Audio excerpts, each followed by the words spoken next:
நமதனுடைய மூத்த உலமா அஃப்லு உலமா எம்ஓஐ ரஹமத்துல்லா பாக்கவி அவர்கள் MA Arabic படித்து முடித்துவிட்டு சுமார் 25 ஆண்டுகளுக்கு மேலாக பள்ளப்பட்டி உஸ்வத்துல் ஹசனா பெண்கள் மேல்நிலைப் பள்ளியினுடைய அரபி ஆசிரியராக பணிபுரிந்து ஓய்வு பெற்றார்கள்.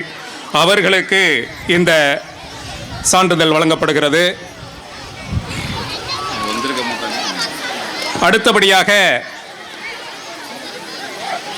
நம்முடைய அன்பிற்குரிய வழக்கறிஞர் அன்பிற்குரிய அண்ணன் முகமது முக்தார் பிஎஸ்சி பிஎல் அவர்களுடைய அண்ணன் முகமது முஸ்தபா அவர்களுடைய அருமை புதல்வர் RKRBM குதுபுதீன் பிகாம் அவர்கள் விஓவாக இருந்து ஓய்வு பெற்றிருக்கிறார்கள். அவர்களுக்கு இந்த சாதனையாளர் விருது வழங்கப்படுகிறது.